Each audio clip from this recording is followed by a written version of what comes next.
तेरी औकात है इस फैक्ट्री को ठीक करने की? तू जानता भी है ये करोड़ों की फैक्ट्री है। अगर ये फैक्ट्री सही नहीं हुआ तो मैं बर्बाद हो जाऊंगा। भाग यहां से, आगे से यहां पर मत दिखना। शहर का नाम था रामगढ़, लेकिन लोग उसे मजाक में धुआंगढ़ कहते थे। वजह साफ थी, यहां हर गली में, हर छत पर, हर कारखाने से काला धुआं उठता रहता था। खासकर शहर के बाहर बना पुराना ऑनेल रिफाइनरी प्लांट, जो सालों से आधा चलता आधा बंद रहता था। कभी मशीनें रुक जाती, कभी आग लग जाती और कभी तेल की सप्लाई ही ठप हो जाती। इस सबके बीच शहर के सबसे पिछड़े मोहल्ले में एक टेढ़ी मेढ़ी झोपड़ी थी। वहीं रहता था 15 साल का लड़का, रिहान। लोग उसे नाम से कम और काम से ज्यादा जानते थे। अरे वही लड़का जो खराब इंजन चला देता है, वही जो कबाड़ से मशीन बना देता है। लेकिन सच ये था कि रिहान के पास खुद कुछ भी नहीं था, न ठीक से खाना, न पढ़ाई, न कोई सहारा। उसके अब्बू पहले उसी ऑयल रिफाइनरी में मजदूर थे। एक हादसे में मशीन फट गई और वो कभी वापस नहीं आए। तब से घर की जिम्मेदारी रिहान पर आ गई। उसकी अम्मी घरों में काम करती थीं, लेकिन उनकी तबीयत अक्सर खराब रहती। खांसी ऐसी कि रात को सोना मुश्किल हो जाता। रिहान हर सुबह शहर की गलियों में निकल पड़ता, कबाड़ बीनता, पुराने इंजन, जंग लगे पाइप, टूटी मशीनें, यही उसका खजाना था। लेकिन वह सिर्फ कबाड़ इकट्ठा नहीं करता था, वह उन्हें समझता था। जैसे कोई किताब पढ़ता है, वैसे वह मशीनों को पढ़ता था। ये पाइप जाम है, इसलिए दबाव बढ़ा। यह वॉल्व ढीला है, इसलिए तेल लीक हुआ। वह खुद से बातें करता रहता। उसके पास कोई बड़ी वर्कशॉप नहीं थी, बस एक छोटा सा कोना, एक पुराना स्पैनर, आधा टूटा हथौड़ा और उसकी सबसे बड़ी ताकत, उसका दिमाग। एक दिन मोहल्ले का एक आदमी अपनी पुरानी बाइक लेकर आया। रिहान, ये 3 महीने से बंद पड़ी है, कई मैकेनिक हार मान चुके हैं। रिहान ने कुछ नहीं कहा, बस बाइक खोली, इंजन को ध्यान से देखा, एक छोटी सी पाइप को साफ किया और किक मारी। धड़ धड़ धड़ बाइक चल पड़ी। आदमी हैरान रह गया। तू है क्या चीज, लड़के? रिहान हल्का सा मुस्कुराया। मैं बस मशीनों की आवाज सुनता हूं। शाम को जब काम खत्म हो जाता, वह शहर के बाहर उसी पुराने ओनेल रिफाइनरी के पास जाकर बैठ जाता। वहां एक टूटी हुई लोहे की बेंच थी, चारों तरफ पाइपलाइन, टैंक और जंग लगी मशीनें। वह घंटों उन्हें देखता रहता। उसके लिए वो कोई डरावनी जगह नहीं थी, वो एक पहेली थी, एक सपना। वह सोचता, अगर यह रिफाइनरी सही से चलने लगे तो पूरा शहर बदल सकता है। अम्मी को दवा मिल सकती है, लोगों को काम मिल सकता है। लेकिन फिर वह खुद से पूछता, क्या यह सब सिर्फ बड़े इंजीनियर ही कर सकते हैं, या कोई मेरे जैसा लड़का भी इसे ठीक कर सकता है? उसी रात जब वह वापस लौट रहा था, उसकी नजर सड़क किनारे पड़ी एक अजीब चीज पर पड़ी। एक भारी जला हुआ लोहे का डिब्बा। उसमें से हल्की सी टक टक की आवाज आ रही थी। रिहान रुक गया, उसका दिल तेज धड़कने लगा। यह कोई साधारण चीज नहीं है, उसने धीरे से कहा। वह झुककर उस डिब्बे को उठाता है और यहीं से उसकी जिंदगी बदलने वाली थी। रिहान उस भारी डिब्बे को अपने कंधे पर उठाकर धीरे धीरे घर की तरफ चला। वजन ज्यादा था, लेकिन उसके कदमों में अजीब सी तेजी थी, जैसे उसे महसूस हो रहा हो कि यह कोई आम कबाड़ नहीं है। झोपड़ी में पहुंचते ही उसने दरवाजा बंद किया। अम्मी सो रही थीं। खांसी की हल्की आवाज अब भी आ रही थी। उसने चुपचाप एक पुरानी लालटेन जलाई और डिब्बे को जमीन पर रखा। डिब्बा ऊपर से पूरी तरह जला हुआ था, किनारे काले पड़ चुके थे, जैसे किसी आग में बुरी तरह झुलस गया हो। लेकिन अंदर से अब भी टक टक की हल्की आवाज आ रही थी। रिहान की आंखें चमक उठीं।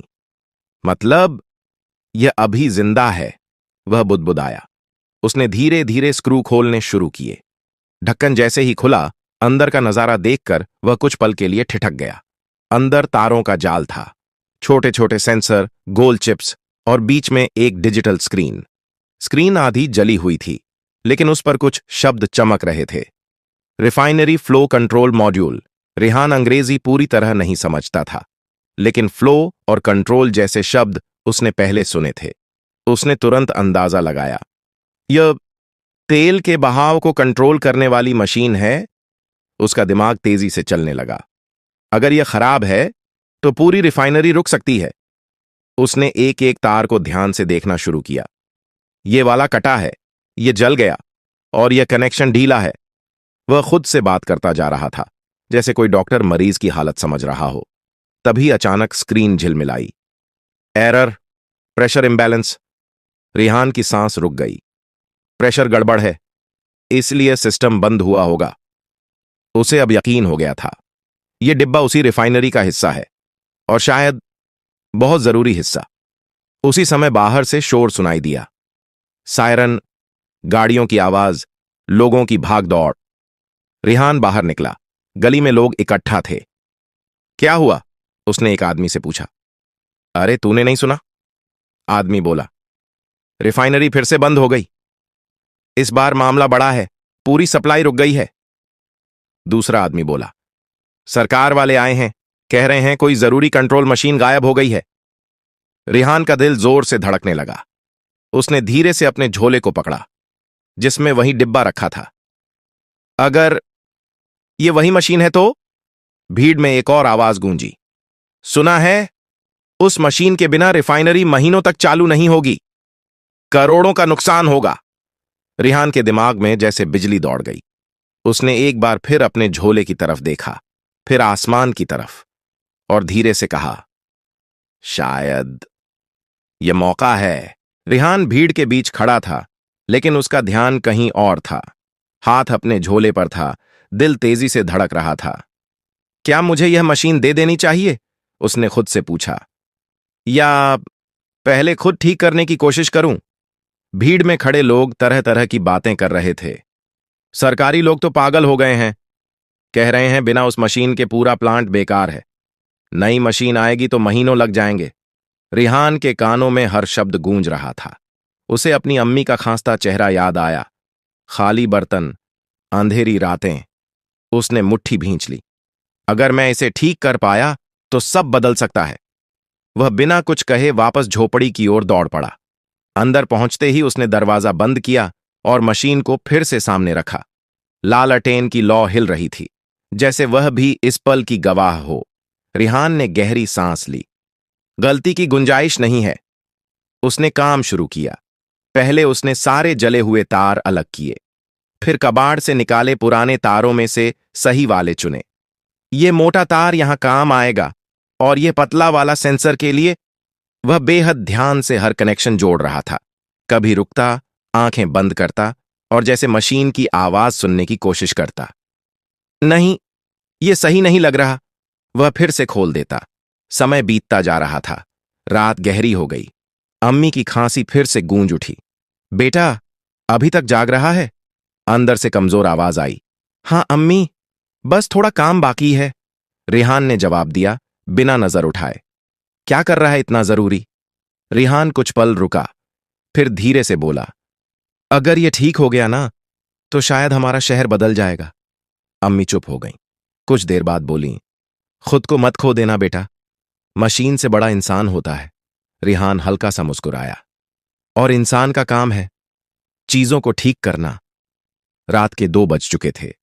उसकी आंखें लाल हो चुकी थीं, हाथ कांप रहे थे, लेकिन वह रुका नहीं। अचानक उसकी नजर एक छोटे से चिप पर पड़ी। वह पूरी तरह जली हुई थी। रिहान का दिल बैठ गया। यह तो सबसे जरूरी हिस्सा लगता है। कुछ पल के लिए वह बिल्कुल चुप हो गया। अब क्या? फिर उसकी नजर अपने कबाड़ के ढेर पर गई। वह तेजी से उठा, चीजें उलट पुलट करने लगा, और तभी मिल गया। उसके हाथ में एक पुराना छोटा सा कंट्रोल चिप था, जो उसने महीनों पहले किसी टूटी मशीन से निकाला था। उसने बिना समय गंवाए उसे फिट करना शुरू किया। शायद ये काम कर जाए। उसने आखिरी तार जोड़ा, सांस रोके, स्क्रीन की तरफ देखा। कुछ सेकंड कुछ भी नहीं हुआ। फिर अचानक स्क्रीन हल्की सी चमकी। रिहान की धड़कन थम गई। चल जा, उसने फुसफुसाया, और उसी पल स्क्रीन पर हल्की हरी रोशनी उभरी। स्क्रीन पर हरी रोशनी जलते ही रिहान की आंखों में चमक आ गई। उसने धीरे से कहा, चल गया, सच में चल गया। लेकिन खुशी ज्यादा देर नहीं टिकी। अगले ही पल स्क्रीन पर एक नया मैसेज उभरा, वार्निंग, फ्लो अनस्टेबल। रिहान का चेहरा गंभीर हो गया। मतलब अभी सब ठीक नहीं है। उसने तुरंत मशीन फिर से खोली। हर कनेक्शन दोबारा चेक किया। सब सही था। फिर वह कुछ पल चुप बैठा, आंखें बंद कीं, जैसे मशीन की आवाज सुन रहा हो। समस्या अंदर नहीं, बाहर है, उसने धीरे से कहा। उसे समझ आ गया, यह मॉड्यूल अकेले ठीक नहीं होगा। इसे असली सिस्टम यानी रिफाइनरी से जोड़ना पड़ेगा। वह तुरंत उठा, मशीन को कपड़े में लपेटा और बाहर निकल पड़ा। सुबह हो चुकी थी। शहर में अफरा तफरी थी। बड़ी बड़ी गाड़ियां, हेलमेट पहने इंजीनियर, पुलिस सब भाग रहे थे। रिफाइनरी के गेट के पास भीड़ लगी थी। एक अधिकारी जोर से बोल रहा था, जिस किसी को भी कंट्रोल मॉड्यूल मिला हो तुरंत जमा कराएं। रिहान आगे बढ़ा। सर, एक सिपाही ने रोक दिया। हट, यहां खेल नहीं चल रहा। लेकिन रिहान नहीं रुका। उसने मशीन बाहर निकाली। क्या यह वही है? अधिकारी ने झपट कर देखा। यही है। फिर तुरंत चेहरा बदल गया। लेकिन यह तो जली हुई है, अब बेकार है। रिहान ने हिम्मत करके कहा, सर, मैंने इसे ठीक किया है। भीड़ में हल्की हंसी गूंजी। तू इसे ठीक किया? रिहान शांत रहा। सर, पूरी तरह नहीं, लेकिन यह चालू हो सकता है। असली टेस्ट रिफाइनरी में होगा। कुछ पल के लिए सन्नाटा छा गया। तभी एक बुजुर्ग इंजीनियर आगे आए। सर, कोशिश करने में क्या जाता है? वैसे भी हमारे पास दूसरा रास्ता नहीं है। अधिकारी ने गहरी सांस ली। ठीक है, लेकिन अगर कुछ गड़बड़ हुई तो? रिहान ने बात काटी। तो जिम्मेदारी मेरी। सब चुप हो गए। कुछ ही देर में रिहान को एक गाड़ी में बैठाया गया। गाड़ी तेजी से रिफाइनरी की ओर बढ़ने लगी। रिहान खिड़की से बाहर देख रहा था। धुआं, टूटी सड़कें, परेशान लोग। उसने मन ही मन कहा, अब गलती की जगह नहीं है। गाड़ी रिफाइनरी के बड़े गेट के सामने रुकी। अंदर उसका इंतजार सिर्फ मशीन नहीं, एक पूरी दुनिया कर रही थी। रिफाइनरी के अंदर कदम रखते ही रिहान कुछ पल के लिए रुक गया। इतनी बड़ी जगह उसने पहले कभी नहीं देखी थी। चारों तरफ विशाल टैंक, मोटे पाइप और गूंजती हुई मशीनें। हवा में तेल की गंध थी। चलो, समय नहीं है, एक इंजीनियर ने कहा। उसे सीधे कंट्रोल रूम में ले जाया गया। वहां बड़ी बड़ी स्क्रीन थीं, जिन पर नंबर और ग्राफ लगातार बदल रहे थे। मॉड्यूल लगाओ, आदेश मिला। रिहान ने ध्यान से मशीन को जोड़ा। उसके हाथ शांत थे, लेकिन दिल तेजी से धड़क रहा था। स्टार्ट, किसी ने कहा। एक बड़ा स्विच दबाया गया। कुछ सेकंड सब ठीक रहा। फिर अचानक स्क्रीन लाल हो गई। Warning, pressure rising, system unstable. Siren बज उठे। बंद करो, एक इंजीनियर चिल्लाया। रुको, रिहान अचानक आगे बढ़ा। सब उसकी तरफ देखने लगे। सर, मशीन खराब नहीं है, उसने कहा। तो फिर? अधिकारी झल्लाया। ये डर रही है, रिहान बोला। कुछ लोग हंस पड़े। मशीन भी डरती है क्या? रिहान ने शांत आवाज में कहा। जब कोई सिस्टम लंबे समय तक बंद रहता है तो अचानक पूरा लोड सह नहीं पाता। वह खुद को बचाने के लिए ओवरलोड दिखाता है। कंट्रोल रूम में सन्नाटा छा गया। मुख्य इंजीनियर ने पूछा, तुम क्या करना चाहते हो? लोड धीरे धीरे बढ़ाना होगा, रिहान ने कहा। कुछ सेकंड की चुप्पी के बाद आदेश मिला, उसे कोशिश करने दो। रिहान मशीन के पास गया। उसने एक छोटा वॉल्व धीरे धीरे घुमाया। सायरन की आवाज कम होने लगी। स्क्रीन का लाल रंग पीला हुआ, फिर हरा। सिस्टम स्टेबलाइजिंग, काम कर रहा है, एक टेक्नीशियन फुसफुसाया। कुछ ही पल में मशीनें संतुलित हो गईं।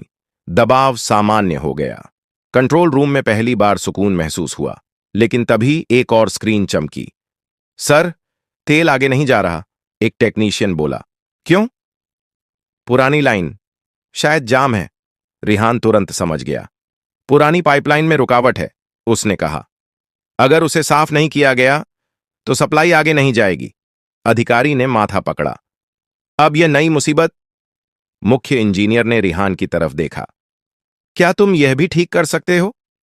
रिहान ने बिना सोचे कहा, हां, लेकिन मुझे वहां जाना होगा। वह जगह शहर के दूसरे छोर पर है, किसी ने कहा। और समय बहुत कम है, दूसरे ने जोड़ा। रिहान ने गहरी सांस ली। अगर अभी नहीं किया तो सब बेकार हो जाएगा। कुछ पल की खामोशी के बाद फैसला हो गया। गाड़ी तैयार करो। रिहान फिर दौड़ने वाला था, लेकिन इस बार दांव और बड़ा था। जीप तेजी से शहर की सड़कों पर दौड़ रही थी। रिहान आगे बैठा था, आंखें रास्ते पर, लेकिन दिमाग उस पाइपलाइन में अटका था। अगर जाम ज्यादा हुआ तो? एक टेक्नीशियन बोला। रिहान ने धीरे से कहा, तो रास्ता बनाना पड़ेगा, जैसे भी हो। कुछ ही मिनटों में वे पुराने ओनेल जंक्शन पर पहुंच गए। यह वही जगह थी जहां से पूरे शहर में तेल की सप्लाई जाती थी, लेकिन हालात खराब थे। जंग लगे वाल्व, टूटी पाइपें और हर तरफ जमा कचरा। रिहान बिना समय गंवाए काम में लग गया। उसने मुख्य पाइप खोला। अंदर काला, सख्त जमा हुआ तेल था। यही रुकावट है, उसने कहा। इसे साफ करने में तो घंटे लग जाएंगे, टेक्नीशियन बोला। रिहान ने सिर हिलाया। हमारे पास इतने घंटे नहीं हैं। उसने चारों तरफ नजर दौड़ाई। फिर एक कोने में पड़े पुराने ड्रम और एक पतली पाइप पर उसकी नजर टिक गई। अगर दबाव उल्टा दिया जाए, वह बुदबुदाया। क्या? टेक्नीशियन समझ नहीं पाया। रिहान ने जल्दी जल्दी एक अस्थायी कनेक्शन बनाया। पुराने ड्रम में बचा हुआ हल्का तेल भरा और पाइप को उल्टी दिशा में जोड़ दिया। अब देखना, उसने कहा। उसने वॉल्व घुमाया। पहले कुछ नहीं हुआ, फिर अचानक अंदर से गड़गड़ की आवाज आई। जमा हुआ तेल हिलने लगा, फिर एक जोरदार झटके के साथ बाहर निकल आया। रास्ता खुल गया, टेक्नीशियन चिल्लाया। रिहान ने तुरंत मेन लाइन जोड़ी। अब रिफाइनरी से आने वाला फ्लो चालू करो। कुछ सेकंड बाद पाइप में हलचल शुरू हुई। तेल बहने लगा, धीरे, फिर तेज। हो गया, रिहान ने थकी हुई मुस्कान के साथ कहा। उसी वक्त वायरलेस पर आवाज आई। रिफाइनरी से रिपोर्ट, फ्लो स्टेबल है, सप्लाई शुरू हो गई। पूरा माहौल बदल गया। लोग खुशी से चिल्लाने लगे। शहर में धीरे धीरे मशीनें चालू होने लगीं। कारखानों की चिमनियों से अब नियंत्रित धुआं उठ रहा था। गाड़ियों की लाइनें फिर से चल पड़ीं। और सबसे खास, रिहान के घर में उस दिन पहली बार चूल्हा बिना चिंता के जला। वह घर पहुंचा। अम्मी दरवाजे पर खड़ी थीं। हो गया? उन्होंने पूछा। रिहान ने बस सिर हिलाया। अम्मी ने उसे गले लगा लिया। तूने काम पूरा कर दिया। रिहान की आंखें नम हो गईं। अगले दिन पूरा शहर उसका नाम जानता था, लेकिन रिहान वहीं था, साधारण, शांत। बस अब एक फर्क था। वह सिर्फ मशीनें ठीक नहीं करता था, वह लोगों की जिंदगी भी ठीक कर रहा था। अगर आपको यह कहानी पसंद आई हो तो लाइक जरूर करें। ऐसी ही और प्रेरणादायक कहानियों के लिए सब्सक्राइब करना ना भूलें और कमेंट में जरूर बताएं आप किस शहर या गांव से हैं। आपका एक कमेंट हमारे लिए बहुत मायने रखता है।